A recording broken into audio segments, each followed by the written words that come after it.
Hi good morning जी student. बेटा आज अब देखिएगा, आज हम लोग Hindi medium 12th class biology के आगे के टॉपिक के बारे में ले रहे हैं, नेत्र की क्रियाविधि। यानी जो कल का हमारा लेक्चर था ना बेटा, उसमें हम लोगों ने पढ़ा था कि जो मानव नेत्र है उसकी आंतरिक संरचना किस प्रकार की है और अब उसके अंदर किस किस प्रकार से कार्य किया जा सकता है। ठीक है ना। पहला है प्रकाश का संप्रेषण। यानी अब देखो, सूर्य का प्रकाश है वो किसी भी वस्तु से परावर्तित होता है। ओके, अब परावर्तन के बाद क्या है भाई, कोई भी एक वस्तु है, सूर्य का प्रकाश है वो आ रहा है, परावर्तन का मतलब तो उसी प्रकाश वो उसी दिशा में वापस लौट जाता है। ठीक है ना। अब देखो क्या करें, वस्तु से परावर्तित प्रकाश की किरणें पारदर्शी संरचनाओं में से होकर आँख में प्रवेश करती हैं। ठीक है, पारदर्शी संरचनाओं से होकर किस में प्रवेश करती है? आँख में।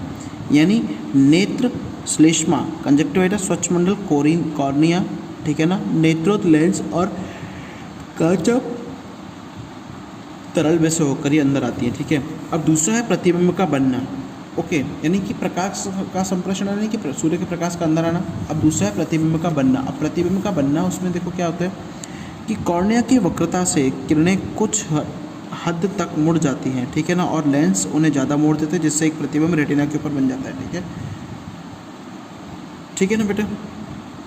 प्रतिबिंब का स्वरूप, जो हमारा आंखों में प्रतिबिंब बनता है, याद रखिएगा, वो उल्टा और वास्तविक होता है। ठीक है ना, आभासी नहीं होता।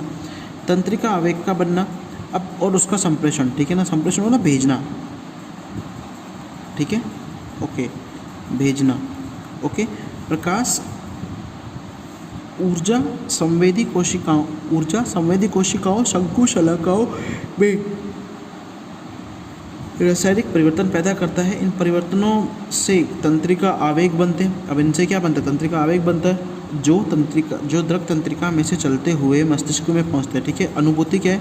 हमारा मस्तिष्क जो है प्रतिबिंब को अनेक प्रकार की समझता है और उसका अर्थ बाहर निकालता है, जैसे कि वह वस्तु को देखता है। हालांकि रेटिना पर बनने वाला प्रतिबिंब उल्टा होता है।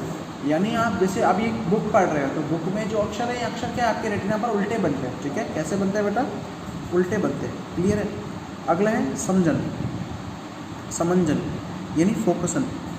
इसके अंदर क्या है, रेटिना पर जो प्रतिबिंब है वो फोकस किए जाने को समंजन या फोकसन कहते हैं। फोकस करने का अर्थ है प्रत्यास्थ लेंस की वक्रता में परिवर्तन लाना। ठीक है। दूरदृष्टि के लिए लेंस अधिक चपटा होता है, याद रखना, पतला हो जाता है और सामान्य स्थिति में होती है।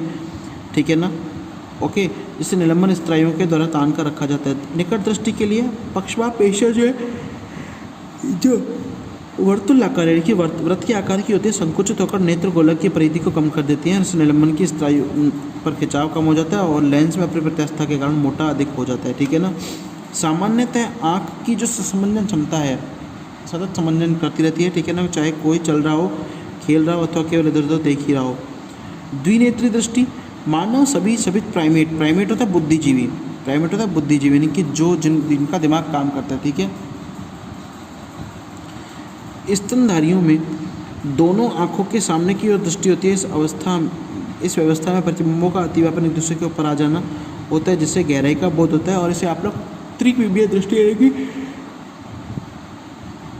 3D साइटिंग बोलते हो, 3DS बोलते हो। ठीक है ना। ओके, अगला है दृष्टि ज्ञान की जैविक रासायनिकी। मानव शरीर में दृष्टि ज्ञान हेतु शलाकाओं एवं शंकुओं में जैव रासायनिक परिवर्तन होता है।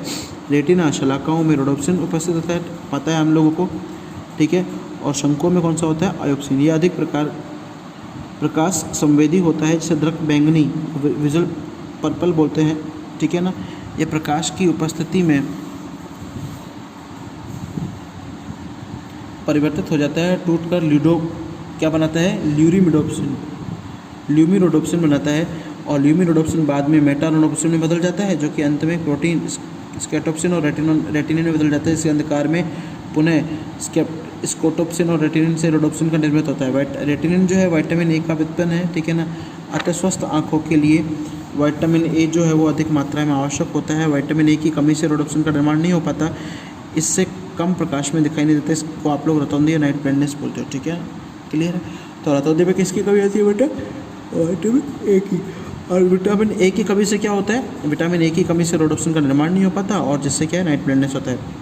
अगला क्या है? शंकुओं में एक अन्य रंगीन पदार्थ, शंकुओं में एक दूसरा रंगीन पदार्थ आयोडोप्सिन होता है। ये किसी भी वस्तु के रंग का भेद करवाता है। प्राथमिक गहरा लाल, ठीक है ना, हरा और नीले रंग के भेद के लिए अलग अलग प्रकार के शंकु पाए जाते हैं। इनमें लाल रंग के लिए एरिथ्रोलैप और हरे रंग के लिए क्लोरोलैब एवं नीले रंग के लिए साइनोलैब रंगा पाए जाते हैं, ठीक है ना। अब नेत्र के सामान्य रोग कौन कौन से हैं वो सुनिएगा।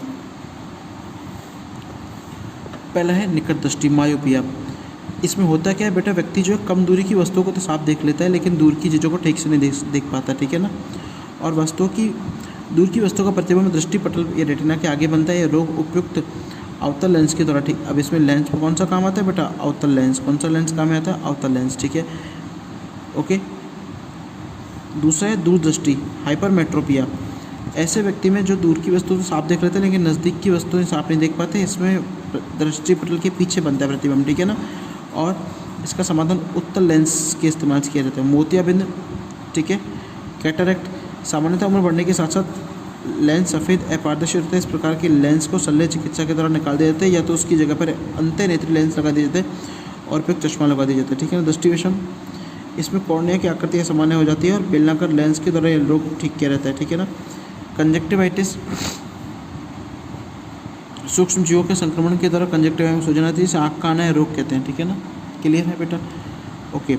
वर्णांध्रता का मतलब क्या होता है, ये आनुवंशिक। वर्णांध्रता का मतलब होता है कलर ब्लाइंडनेस। इसमें पता है रोगी क्या है, लाल और हरे रंग में परिवर्तन नहीं कर पाता, ठीक है ना। क्लियर है। तो अगर क्वेश्चन आता है कि वर्णांध्रता वाले, अब ये किसके कारण होता है बेटा, शंकु कोशिकाओं में कमी आती है जिससे लाल और हरे रंग में परिवर्तन आ जाता है, ठीक है ना। क्लियर है, क्लियर है ना बेटा, ओके।